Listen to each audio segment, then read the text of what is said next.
안녕하세요. 지금 현재 시각은 오전 11시 33분입니다. 1133. 이 깔끔한 숫자가 지나가기 전에 빨리 시작을 했어요. 일단 오늘의 제 목표는요.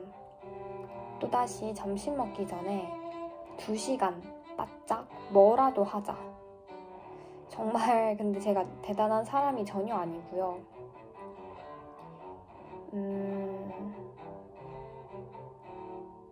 아무튼 긴 말 생략하고 그냥 시작하도록 하죠.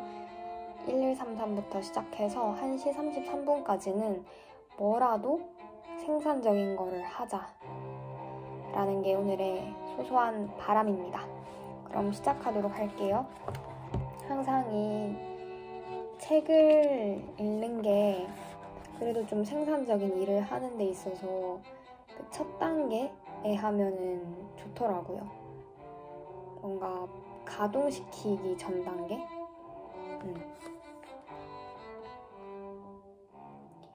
그래서 오늘은 제가 동 나간다고 했죠.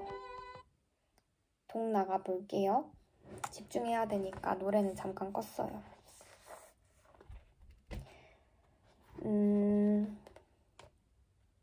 동.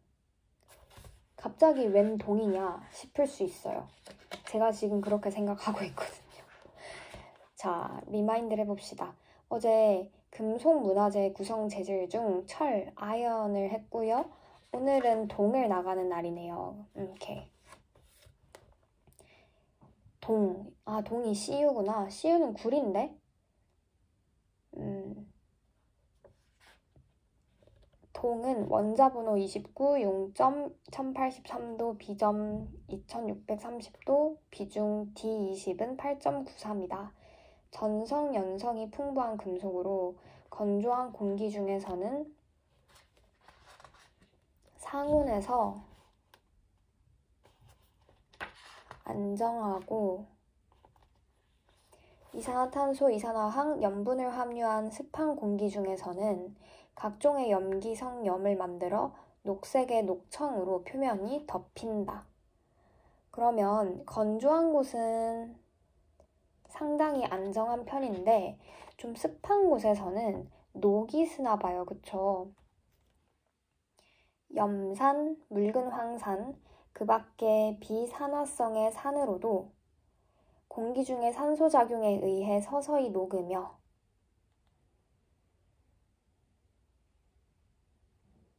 암모니아수, 시아나 알칼리 용액에도 착염을 만들고 잘 녹는다.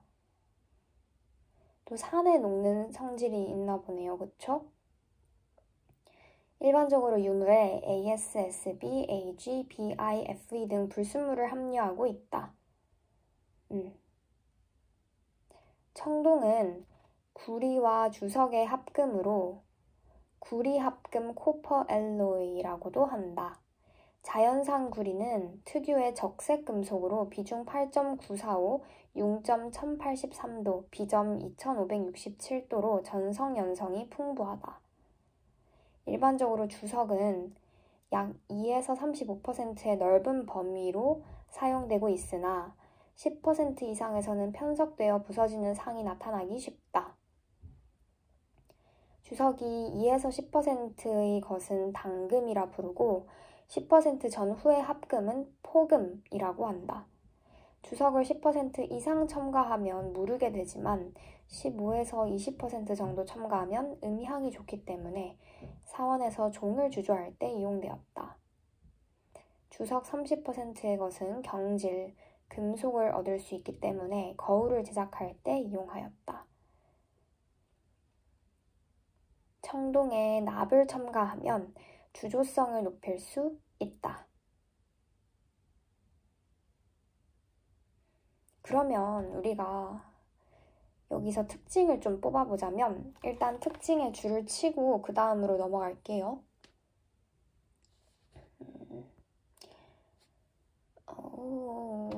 이렇게 구도가 오늘 힘드냐? 나 카메라를 오랜만에 켜나? 구도를 왜 이렇게 평소에 뭘로 잡았었지? 아무튼 봅시다. 주석으로 넘어가기 전에 그러면 동의 특징은 무엇인가?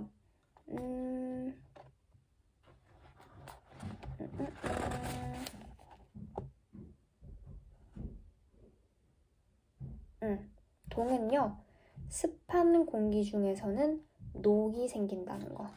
그 다음, 산에 약하더라. 왜?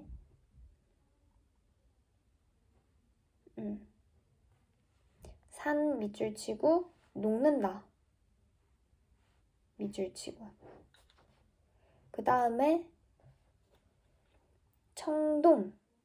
동 중에서도 청동 일단 동그라미 하고요. 얘는 합금이래요. 합금이 제 생각에는 키포인트인 것 같거든요. 구리와 주석의 합금인데 그 주석이 얼마나 섞이느냐 그 퍼센트지에 따라서 성질이 많이 달라지더라. 그래서 그 주석은 2에서 35%의 넓은 범위로 섞인다. 그런데 납을 첨가하기도 하더라. 청동에 납을 첨가하기도 하더라. 그 정도 하고 주석으로 넘어갈게요. 주석. 주석은 SN인데요. 원자번호 50, 6.231.84도, B점 2275도, 비중 D20은 5.8, D20은 7.25, 알파 주석, 베타 주석으로 원소 기호는 라틴어 스테넘에서 유래한다. 그래서 SN인가 봐요. 주석은 연한 은백색 금속으로 산화 피막에 의해 산소와 물에도 반응하지 않는다.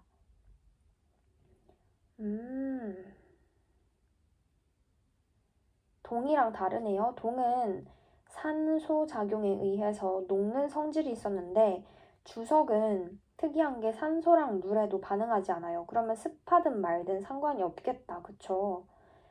주석은 실온에서는 전성, 연성이 풍부한 금속이나 온도에 따라 세 종류의 동소체로 존재한다. 그럼 얘는 산소나 물보다는 온도에 민감한 애인가 봐요. 그쵸? 그래서 세 종류의 동소체로 존재한다 했는데 그 세 종류는 무엇인가? 일단은 첫 번째, 회색 주석, 알파 스테넘이래요. 회색 주석은 다이아몬드형 구조를 갖고 있어 스테넘의 결합 에너지가 탄소족 화합물 중에서 제일 작기 때문에 깨지기 쉬운 비금속성이다. 나폴레옹군이 러시아와 전쟁에서 패배하고 퇴각할 때 병사 군복 단추가 회색이 되어 떨어진 예가 있다. 겨울 러시아는 마이너스 30도 저온에서 장기간 노출로 백색 단추가 변태하여 회색 주석으로 되었다. 오, 신기해. 우와. 백색이 회색으로 변했대요. 왜냐? 그 단추가 회색 주석으로 되어 있었나 봐요. 이 변태 현상을 당시에 주석 패스트, 틴 패스트라고 하였다. 그러면 그 세 종류의 동소체 중 하나가 회색 주석이고요. 설명은 여기까지밖에 안 돼 있지만 나머지 아이들은 뭐냐면 백색 주석인 베타 스테넘, 그 다음에 감마 주석이랑 액체 주석 이렇게 있네요. 세 종류라 했는데 왜 여기 4개가 있을까? 제 생각에는 액체 주석은 포함시키지 않는 것 같고요. 알파 스테넘, 베타 스테넘, 감마 스테넘 이렇게 3개가 있다. 그 정도로 알면 될 것 같아요. 그럼 이것도 줄을 치고 그 다음 납으로 넘어가도록 하겠습니다. 오케이, 내 얼굴 안 나오지? 주석 같은 경우에는 보자. 스테넘인데 SN. 그 전에 원자번호, 제가 화학을 좋아하거든요. 원자번호도 동그라미를 칠게요. 철은 F였고요. 동은 CU였고요. 지금 하고 있는 주석은 SN입니다. 왜? 스테넘의 줄임말이거든요. 근데 얘는 특징이 산소와 물에 반응하지 않는다. 대신에 온도에 반응을 하더라. 온도 동그라미. 그래서 세 종류의 동소체로 존재. 그 세 종류는 회색 주석, 백색 주석, 감마 주석. 그 다음 납으로 넘어가 볼게요. 납은 그 PB라고 하거든요. 동그라미 일단 하고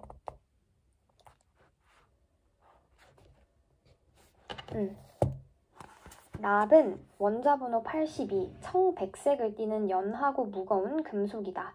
융점 327.4도, 비점 1750도, 비중 D20은 11.34. 세로 자른 면은 금속 광택이 있지만 공기 속에서 녹슬어서 회색이 된다.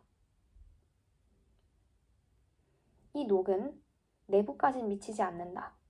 천연에는 방연광 PbS, 백연광 PbCO3, 황산연광 PbSO4 등으로서 아연, 금, 은, 동광 등과 함께 복잡하게 산출한다. 유물 중에 함유한 납, 동 및 채비로 산지 추정법이 연구되고 있다. 인류는 고대로부터 가공하기 쉬운 동을 먼저 사용했다. 기원전 8000년경 아나톨리아 고원 유적에서 자연동으로 만든 동제 나사못이 출토된 예가 있다. 인류가 처음으로 동을 두드려 늘린 단조 가공 기술은 기원전 4000년경으로 올라가며 이후 동과 주석의 합금인 청동이 등장한다. 아까 우리 했었죠? 이 청동의 발견은 새 시대를 열게 된다. 순동은 가공하기 쉬우나 너무 물러서 무기를 만들면 석기보다 약하다. 그러면 사용할 이유가 없죠. 그러나 청동은 석기보다 강하며 강력한 무기와 농경구로서 생산력을 증가시키는데 크게 기여하였다. 맞아요. 우리나라 청동기 시대 많은 청동 유물 가운데 대표적인 건 기하학적 세선 문양으로 주조된 단유 세문경이 있다. 이 유물을 구성하고 있는 주요 성분을 확인하기 위해 형광 X선 비파괴 조사로 문양면 11군데, 경면 12군데를 조사하였다. 물론 거울 표면에는 청동 녹이 덮여있는 상태여서 정확한 금속 소지 분석은 아니지만 정성적으로 구리, 주석, 납, 삼원소로 제작되었음을 알게 되었다. 우리가 오늘 다 배운 거네요. 미량 성분을 제외한 3원소는 전체 평균 구리 52.2%, 주석 41.6%, 납 3.16%로 확인하였다. 구리에 비해 주석 성분이 많은 것은 주석이 표면으로 이동되면서 생성된 부식 화물의 영향으로 보인다. 2008년 숭실대 박물관 소장 단유 세문경을 보존 처리하는 과정에서 해체된 거울의 단면에 대한 성분 분석 결과 구리 61.68%, 주석 32.25%, 납 5.46%, 아연 0.16%, 철 0.07%, 니켈 0.16%로 확인되었다. 종전 부식 표면층의 분석 결과 내용과 큰 차이를 보이는 것을 알 수 있다. 유물의 정확한 재질을 파악하고 성분 조성을 밝혀내기 위해서는 가능하면 부식되지 않는 부분을 선별해 조사하는 게 정확한 자료를 얻을 수 있다.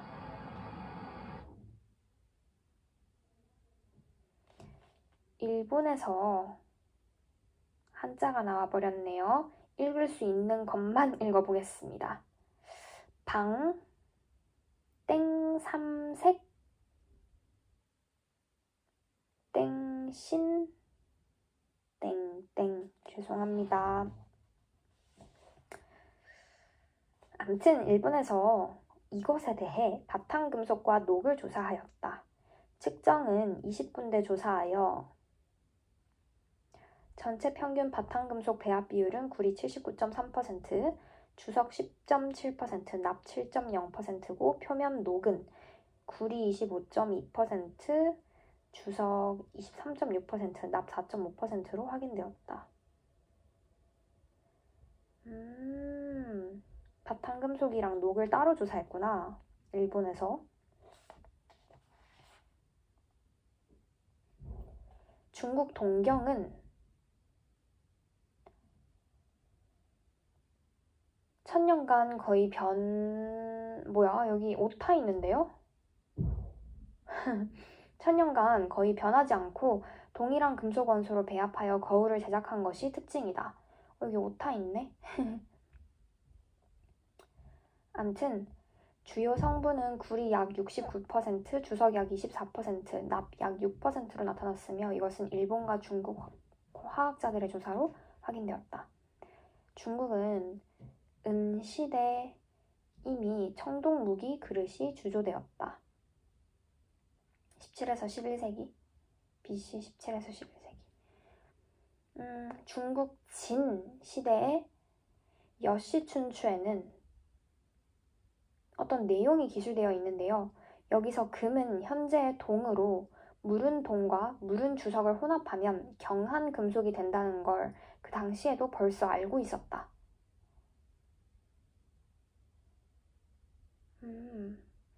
고대 중국에서 청동기에 고색을 내는 4가지 방법이 있는데 동천청 녹집에 토중고, 수중고, 전세고와 준생팔전에는 수은고가 남아있다.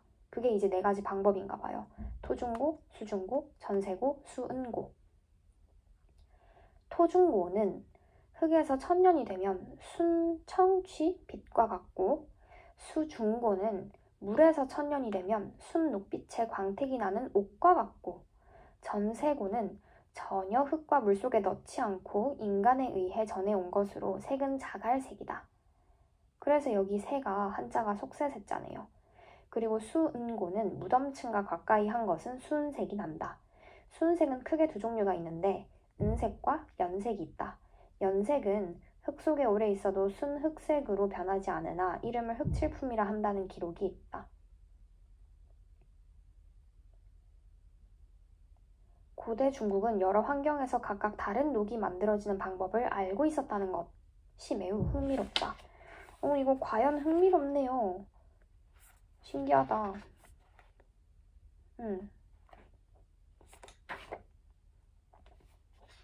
우리 지금 하고 있는 게 나비였는데 갑자기 왜 동 얘기를 하죠? 신기하네. 황동은 구리와 아연의 합금으로 일반적으로 고고학에서는 모두 청동이란 명칭을 사용하고 있으나 청동과 황동은 분명히 구분되어야 한다. 한국의 고대 청동기의 아연 다량 함유설에 대해 최주 박사는 부인하고 있다. 아연은 제트에는 420도에서 녹고 923도가 되면 끓어서 증발해버린다. 이 때문에 광석에서 금속으로 추출할 수 있게 된 건 인도와 중국은 10세기 이후, 서양에선 18세기에 겨우 성공했다. 그런데 중국에서는 한때에 유석이라 하여 구리와 아연의 합금이 나왔고 첨가법으로는 아연의 탄산염 광물인 노감석을 구리를 녹일 때 숯과 함께 넣어 만들었다고 한다. 그러나 이 방법은 뜻대로 아연을 넣을 수 없어 중국의 청동기를 보면 아연의 함량이 3% 내외가 대부분이며 송대 이후 금속 아연이 출현함으로써 다량 첨가가 가능하게 되어 진정한 의미의 구리아연 합금인 황동이 나타나게 되었다. 따라서 BC 10세기에 우리나라에서 이미 아연의 다량 첨가가 가능했다는 말은 믿을 수 없다고 주장하고 있다.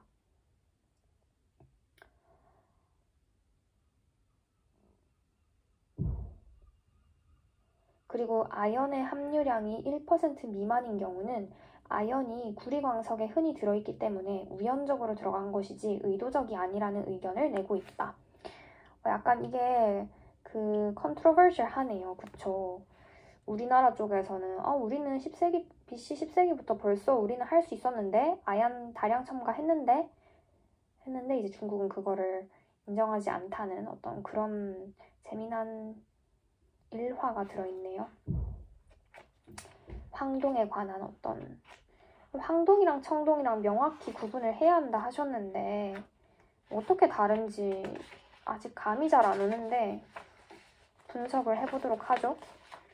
아까 우리가 배운 바로는 청동은 구리와 주석의 합금인데요. 황동은 구리와 아연의 합금이구나. 그러면 아연에 좀 강세를 줘야겠다, 그쵸? 줄을 그럼 그어볼게요. 근데 난 궁금한 게 분명히 우리는 납을 하고 있었는데 왜 갑자기 다시 동으로 넘어왔을까?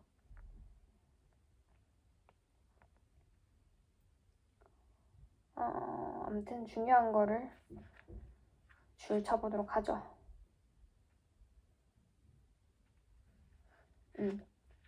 인류가 처음으로 사용한 건 동이고요.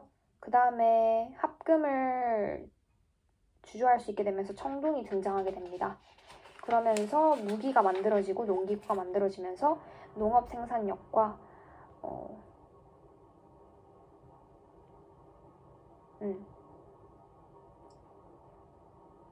사회가 생성되는데 이바지를 했죠. 그 다음에 쭈르르륵 중요한 게 보자.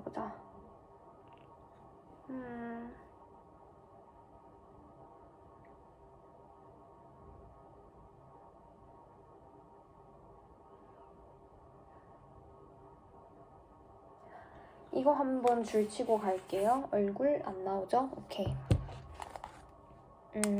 어느 부분이냐면 국립중앙박물관 보존과학팀 유혜선 선생님이 말씀하신 건데요.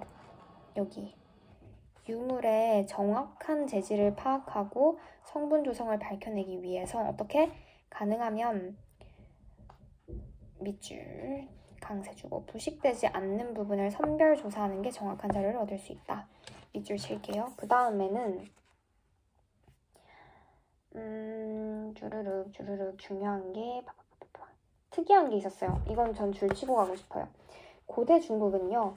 청동기에 녹이 4가지 종류, 4가지 색으로 나타난다는 걸 이미 알고 있었다는 게 조금 재밌네요. 그래서 고대 중국 줄치고요. 청동기에 고색을 내는 4가지 방법, 4가지의 동그라미 하고 줄 끌게요.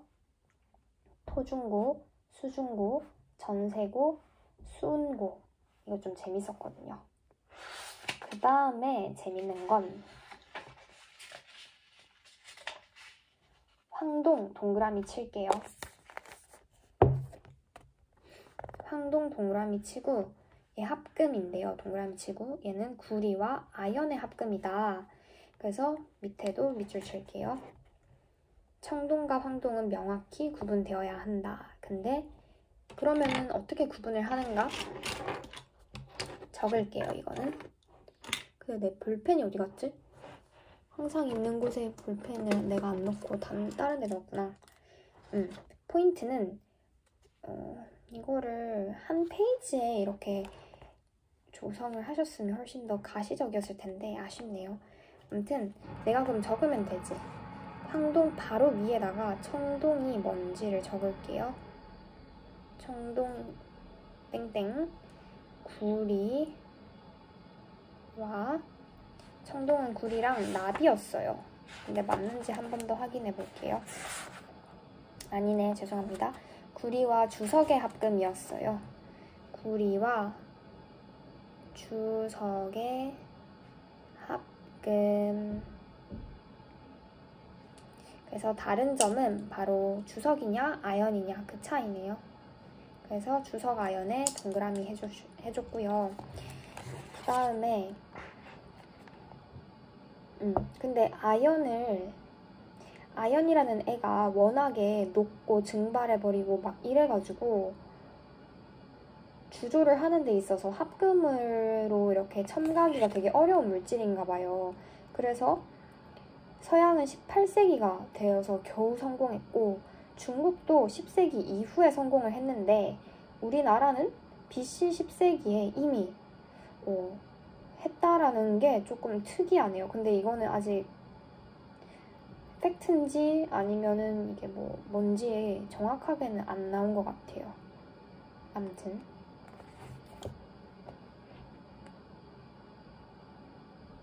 한국의 고대 청동기의 아연 다량 함유설에 대해 최주 박사는 부인하고 있다. 최주 박사라는 걸 봤을 때 한국 사람인데도 저는 근데 이런 마인드 되게 좋다 생각해요. 그러니까 무조건 우리나라라고 해서 그러니까 내가 우리나라 사람이니까 우리나라 유물에 대해서 밑도 끝도 없이 근자감, 근거 없는 자신감은 저는 정말 저도 비판을 하거든요. 그러니까 아닌 건 아니다라고 인정을 하는 그런 태도, 마인드 저 너무 좋아해요. 그래서 최주 박사님이 이렇게 부인하셨다는 점에 대해서도 저는 되게 높게 가치를 사고 싶어요. 비록 한국인이지만 한국의 고대 청동기의 아연 다량 함유설 이건 굉장히 만약에 이게 맞다고 하면은 진짜 우리나라는 대단한 거거든요. 근데 사실상 아닐 가능성이 높다라는 거죠. 아까도 말했다시피 아연이라는 것 자체가 녹고 증발하고 막 이렇게 굉장히 합금으로 주조하기가 힘든 성질이기 때문에 아닐 것이다 라고 최주 박사는 생각을 하고 있대요. 중국도 역시 야 그럴 리가 없잖아 막 이렇게 했다고 하네요. 어쨌든 마인드가 최주 박사님의 마인드 저는 칭찬합니다. 그 다음에 금인데요. 지금 시간상으로 안 될 것 같거든요. 그래서 깔끔하게 내일부터 금은 이렇게 해가지고 마무리하면은 딱 분량이 맞을 것 같아요. 그래서 오늘은 전체적으로 뭐를 봤냐면 오늘은 어디서부터 봤죠? 동부터 봤나? 오늘은 CU 동부터 시작해서 SN 주석과 PB 납까지 봤습니다. 그러면 오늘도 수고했고요. 야, 12시다. 저 이렇게 시간 숫자 딱 맞아 떨어진 거 진짜 좋아하거든요. 깔끔합니다. 안녕!